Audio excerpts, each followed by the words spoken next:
ಕಳೆದ 2 ವರ್ಷಗಳಿಂದ ಯಾವ ರೀತಿ ಸರ್ಕಾರ ನಡೆದುಕೊಂಡಿದೆ ಅಂತಕ್ಕಂಥದ್ರ ಬಗ್ಗೆ ಬಹಳ ಸ್ಪಷ್ಟವಾಗಿ ನಿಮ್ಮ ಮುಂದೆ ತೆರೆದ ಪುಸ್ತಕದ ರೀತಿ ಎಲ್ಲವನ್ನ ಕೂಡ ಇಟ್ಟಿದ್ದಾರೆ. ಅದೇ ರೀತಿ ಇವತ್ತು ಎಲ್ಲ ನಮ್ಮ ಬಹುತೇಕ ಶಾಸಕರು ಇಂದಿನಿಂದ ಸದನ ಏನು ಪ್ರಾರಂಭ ಆಗಿದೆ, ಸದನ ಬಹುಶಃ ಇನ್ನು ಸಂತಾಪ ಸೂಚನೆ ಮಾಡತಕ್ಕಂಥ ಒಂದು ಕಾರ್ಯಕ್ರಮ ಬಹುಶಃ ಪ್ರಾರಂಭ ಆಗಿದೆ. ಆದರೂ ಕೂಡ ಸಮಯವನ್ನ ನಿಗದಿ ಮಾಡಿ ಮೀಸಲಿಟ್ಟು ಇವತ್ತು ರಾಜ್ಯದ ಜನತೆಯ ಪರವಾಗಿ ಒಂದು ಧ್ವನಿ ಎತ್ತಕ್ಕಂಥದ್ದಕ್ಕೆ ಎಲ್ಲ ನಮ್ಮ ಗೌರವಾನ್ವಿತ ಹಿರಿಯ ಶಾಸಕ ಮಿತ್ರರು ಇವತ್ತು ಸಮಯವನ್ನ ನಿಗದಿ ಮಾಡಿ ಬಂದು ಈ ಒಂದು ಪ್ರತಿಭಟನೆಯಲ್ಲಿ ಏನು ಪಾಲ್ಗೊಂಡಿದ್ದಾರೆ. ಕಳೆದ 2 ವರ್ಷಗಳಾಯಿತು ಇವತ್ತು ಕಾಂಗ್ರೆಸ್ನ ಪಕ್ಷ ಆಡಳಿತಕ್ಕೆ ಬಂದು. ನಮ್ಮ ಮುಂದೆ ಇರ್ತಕ್ಕಂಥದ್ದು ಪ್ರಮುಖವಾದಂತ ಪ್ರಶ್ನೆ, ಪ್ರಮುಖವಾದಂತ ಅಂಶ ಇವತ್ತು ಈ ಪ್ರತಿಭಟನೆ ಆಗ್ಲಿ ಹೋರಾಟವನ್ನಾಗ್ಲಿ ಕೈಗೆ ಎತ್ಕೊಂಡಿರ್ತಕ್ಕಂಥದ್ದು, ಕೊರೆ ಕಟ್ಟಿರ್ತಕ್ಕಂಥದ್ದು ಬೇರೆ ಇನ್ನೇನು ಅಲ್ಲ.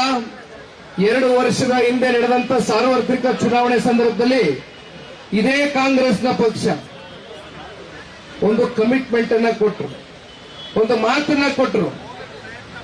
5 ಗ್ಯಾರಂಟಿಗಳನ್ನ ರಾಜ್ಯದ ಜನತೆಗೆ ಸಂಪೂರ್ಣಗೊಳಿಸ್ತೇವೆ, ನಮಗೆ ಒಂದು ಅವಕಾಶ ಕೊಡಿ ಅಂತಕ್ಕಂಥದ್ದನ್ನ ಸ್ವತಃ ಕಾಂಗ್ರೆಸ್ನ ನಾಯಕರುಗಳು ಕಳೆದ ಸಾರ್ವತ್ರಿಕ ಚುನಾವಣೆಯಲ್ಲಿ ಹೇಳಿದಂಥದ್ದು. ನಾವು ಒಂದು ಪ್ರಶ್ನೆನೇ ಇವತ್ತು ಕೇಳಬೇಕಾಗಿದೆ.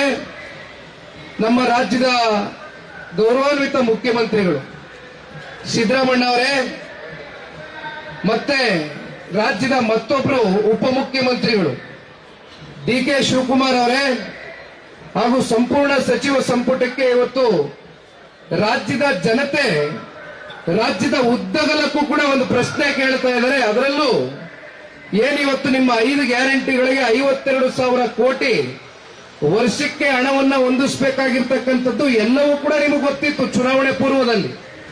ಆದ್ರೆ ತಾವೇನು ತಮ್ಮ ಪ್ರಣಾಳಿಕೆಯಲ್ಲಿ ಘಂಟಾಘೋಷವಾಗಿ ಹೇಳಿದ್ರಿ 5 ಗ್ಯಾರಂಟಿಗಳನ್ನ ಪೂರೈಸ್ತೀವಿ ಅಂತ. ರಾಜ್ಯದ ಜನ ಕೇಳಲಿಲ್ಲ.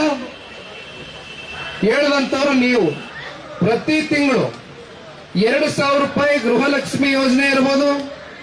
ಅದೇ ರೀತಿ ಇವತ್ತು ಯುವಕರಿಗೆ ಯುವನಿಧಿ ಅಂತಕ್ಕಂಥ ಸ್ಕೀಮ್ ಮೂಲಕ ದುಡ್ಡು ಕೊಡ್ತೀವಿ ಅಂತ ಹೇಳಿದ್ರಿ. ಗೃಹ ಜ್ಯೋತಿ ಕಾರ್ಯಕ್ರಮ ಕೊಟ್ರಿ, ಮಾತನ್ನ ಕೊಟ್ರಿ, ಕಾರ್ಯಕ್ರಮ ಕೊಟ್ಟಿಲ್ಲ.